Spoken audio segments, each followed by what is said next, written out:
मरियम नवाज ने लाहौर रैलीज़ के अंदर आर या पार का नारा लगाया। जब आर या पार का नारा लगाया जाए तो फिर तख्त और तख्ता उसके लिए तैयारी भी कर ली जाती है। 8 दिसंबर को जो इजलास है पीडीएम की लीडरशिप का, उसके अंदर जो फैसले किए जाएंगे शायद वो तय करेगा कि इनके लिए कौन सा अगला कदम जो है कितनी अहमियत का हामिल होगा, लॉन्ग मार्च या रेजिग्नेशंस।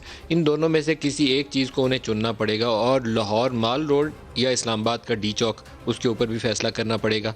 एक तासुर मौजूद है कि जब पीडीएम का सरबराही इजलास हो रहा था तो पहले ही रोज़ जब इन्होंने अपना चार्टर ऑफ डिमांड सामने रखा, 26 जो नुकात थे, उसके अंदर पाकिस्तान पीपल्स पार्टी वाले इस्तीफ़ों वाली ऑप्शन के ऊपर कोई बहुत ज़्यादा पुरजोश नहीं थे।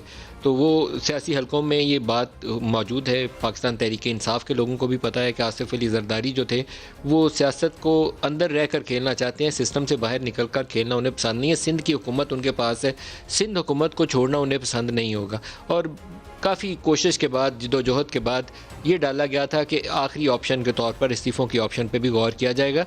तो अब वो स्टेज आ गई है और लाहौर के ऊपर डिसाइसिव एक्शन करना ये पीएमएलएन की तरजीह है, क्योंकि कोरोना के वार इस कदर तेज़ी से बढ़ रहे हैं और जितना अरसा ये लोग सड़कों पे रहेंगे हम लोग इन्हें बुरा भला कहेंगे, क्योंकि इन ऐसी तमाम जगहें, उन्हें अंग्रेज़ी में कहते हैं सुपर स्प्रेडर्स, तो वो सुपर स्प्रेडर्स का रोल अदा करती हैं ये रैलीज़ और ये जलसे, जहाँ पर 30-40 हज़ार 50 हज़ार तादाद इररेलेवेंट हो जाती है, लेकिन जहाँ पे भी जमे गफ़ीर होगा एक थोड़ी जगह के ऊपर, वहाँ वायरस फैलता है। और गुज़श्ता रोज़ के अगर मैं नंबर आपको बताऊँ तो 3795 है और ये आज से एक हफ़्ता पहले, सिर्फ एक हफ़्ता पहले 2450 का नंबर था। तो 1250 सिर्फ एक हफ़्ते 7 दिनों के अंदर इस नंबर में इजाफा हुआ और अगले 7 दिनों में ये 1250 और ऐड होंगे। ये डबल हो जाता है ये इसी तरीके से एवरी 15 डेज़।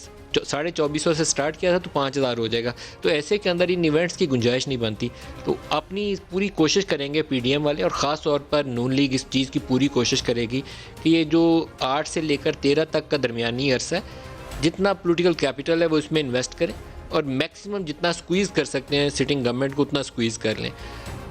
ऑप्शंस में पंजाब एक तरफ है और मरकज़ दूसरी तरफ है। पीएमएलक्यू वो यकीनन एक ख्वाहिश रखती है कि चीफ मिनिस्टरशिप परवेज़ लाई को मिल जाए, और रिसेंट जो इंटरेक्शंस हैं, बैकग्राउंड मीटिंग्स हैं कुछ लोगों की, लीगी लोगों की आपस में, उसमें ये तासुर, ये इंप्रेशन काफ़ी खुलकर सामने आया है कि परवेज़ लाई साहब को अगर ये चीज़ ऑप्शन के तौर पर दी जाए तो वो राज़ी हो जाएंगे। लेकिन क्या नून लीग को ये सूट करेगा, ये अपनी वो ऑप्शन कंसिडर कर रहे हैं। अभी परवेज़ लाई की मर्ज़ी तो नहीं आई इसके अंदर। नून लीग वालों का ख्याल ये है कि अगर परवेज़ लाई को प्लेट में रख के ये चीज़ पेश कर दी जाए तो नून लीग को क्या फ़ायदा होगा, क्योंकि बुज़दार के होते हुए तो डिस्क्रेडिट हो रही है पीटीआई। परवेज़ लाई आएंगे तो नून लीग को फ़ायदा तो नहीं होगा। ये एक ऑप्शन होगी। करेंगे या नहीं करेंगे ये वो कल इसका फ़ैसला कर लेंगे। मरकज़ से इस्तीफ़े, ये नून लीग की एक ख्वाहिश हो सकती है। पाकिस्तान पीपल्स पार्टी साथ चलती है या नहीं, 50-50 कह लें। सूबाई असम्बलियों से इस्तीफ़े, पीपल्स पार्टी यकीनन उस पर मादा नहीं होगी, क्योंकि सिंध हुकूमत तो अपने पास रखना चाहेंगे। उसके जो एडवांटेजेस सियासी तौर पर वो ले सकते हैं उसको वो हासिल करना चाहेंगे। तो ये एक सिनारियो है जिसके अंदर पीडीएम की जमातों ने 8 से 13 तक पहुँचना है और 13 के बाद अगला स्टेप क्या है उसके ऊपर हतमी